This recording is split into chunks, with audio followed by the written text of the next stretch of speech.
What's up guys, my name is Nick and today we will discuss how to deal with toxicity while playing online games. Recently I saw an article about popular streamer Pokimane asking to implement anonymity mod in Valorant. She tweeted that she faced continuous sexist remarks when she was playing the game. I think that this is good that famous person brought people's attention to the toxicity in game at its early state, so developers will be forced to do something with this. But I don't agree that anonymous mod is a good idea and that it will help.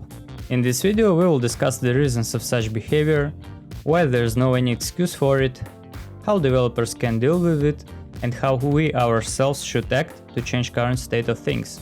I took Valorant as an example because I play it right now, but everything that I say fits to any online game. Okay, let's start.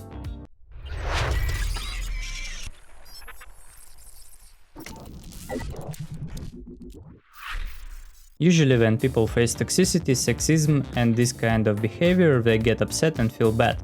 But I think that even if someone says dumb shit to you, there is no reason to worry and pay attention to it, because it's not all about you. Even if you play really bad and lose every round, it's about other person's inner problems. Let's think about it.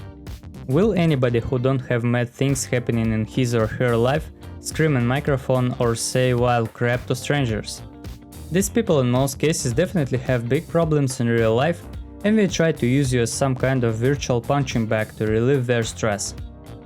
Also, one big reason is no consequences in real life. In the place where I and I think a lot of you live, you will instantly get punched in the face if you will say something bad about someone's mom. But in some places of the internet you can just hide behind several letters of your nickname and say whatever you want. In online games and in the internet in general, anonymity sometimes is a big problem. In most social networks and on platforms like Twitch and YouTube things got better, but gaming is Wild West right now. Another reason which we usually do not take into consideration is that a lot of people have mental health problems. I'm not saying that we all are bad and aggressive, but a part of them for sure have many wild dark things going into their minds, and internet is the place where they can throw everything on other people. Next time when somebody will wish you death or will scream on you in voice chat, remember about this. If you're a girl, especially streamer, especially famous, you should understand that large percentage of players in online games are male teenagers in the period of puberty. These bad boys have seen boobs only in the internet, and your voice or even your presence in game is a catalyst for the chemical reactions inside their bodies, which activates behavior of wild monkey.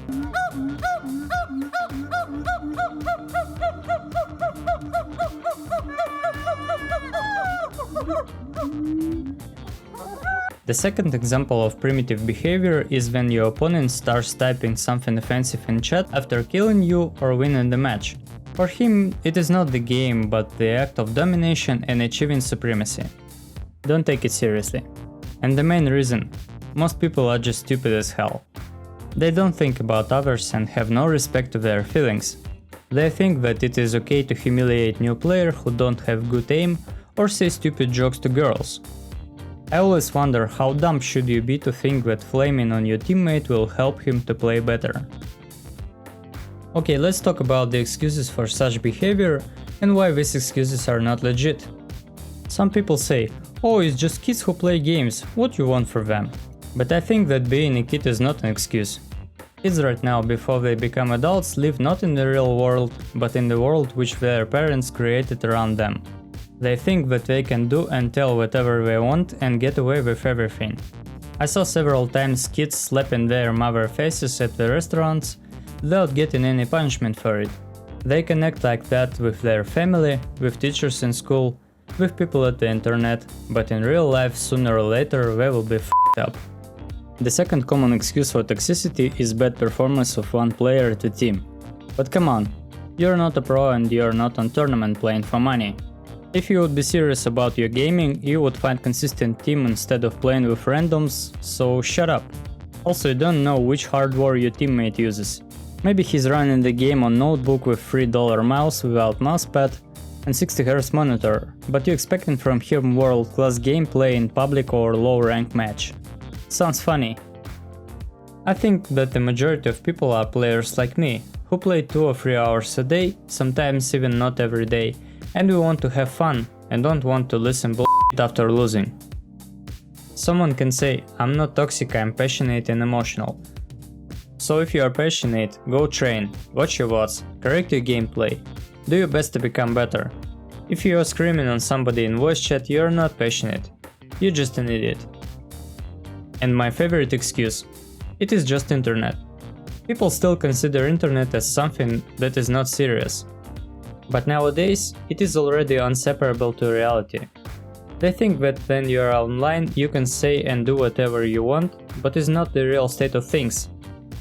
Now you are legally responsible for a lot of things you do in the internet, and I think that online gaming also will be regulated by law at some point. I have several ideas about how developers can deal with toxicity problem in online games. Firstly, implement ID and phone number verification in online games. It doesn't mean that you will completely lose your anonymity, but it will prevent people from just creating new accounts after they got banned. It is a serious step, but definitely it will work. As far as I know, in Korea you need passport to create account in online game, but I may be wrong. And for using cheats you will go to the jail. I didn't play on Korean servers, but I suggest that their people are more polite and patient. I saw a YouTube video where a guy talked about the intention of PUBG developers to implement mobile verification of the account, and if they will do this, it will be the big step forward for all gaming community. I think Riot should do this too. Some people might start complaining that they will lose their anonymity, company will have too much of their data, they will lose more privacy, but come on, look at your smartphone. How many different apps do you have? Just try to read terms of services of one of them. You will be really surprised how much data you send to its developers every day and how much access they have to your information. Anonymity, which Pokimane asked for, is absolutely not an option, because everything will stay the same. It will protect only famous people, but everybody else will suffer. Also, if you are famous, it will protect you only against some personal offenses, but it will not stop stranger from wishing you death, calling you stupid or bitch. In my opinion, anonymity will be a good option if with its activation, voice and text chat of person who uses it automatically will be turned off.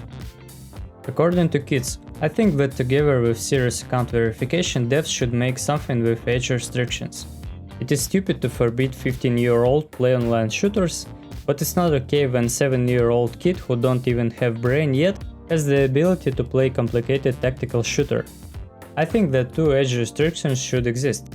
First, starting point, the age when person allowed to play games with parents' permission and responsibility. And the second, when you became adult and responsible for yourself. I will not talk about the numbers because I'm not a lawyer, but I think you got general idea. Okay, we discussed reasons of toxicity, the excuses which people have, measures which developers can implement to change situation. Let's find out how we can also help to make gaming community healthier. The first and the best way is never be toxic yourself. If you want perfect example, you can watch Wacky Jackie streaming. It is the intelligent grown man who is always calm and positive in all the cases. Even if he got killed by toilet camper, he just says GG and starts another game. Good example of perfect teammate for me is TSMVs. Instead of yelling at his teammates, he motivates them. Instead of stupid, go kill them all, during intense game situations he says I believe in you, you can do it. And he always says GG to his teammates after the game despite the match results. One more thing you should do is always report players for offensive behavior. People don't do it because they think that it won't work, but if nobody will point on this problem, it will never change. So be active. If you hear or read something weird, don't be lazy, make the report. It is not only about sending message to developers, it is about creating habit to care about things which happen around you. And the most important thing which everybody should start doing. Treat your nickname not as a combination of letters and numbers, but as a brand. Care about your reputation and spread this idea around you. If each of us will do it and will teach at least his or her friends this approach, not only gaming world will become better. That's it. These were my thoughts about current situation with toxicity and online gaming, and I want to hear what do you think about this. Share your thoughts in comments. Also do not forget to leave like and subscribe to my channel. By the way, I stream on Twitch weekly, so follow and hang out with me when I'm live. Links down in the description. Play games, have fun, and see you in the next video.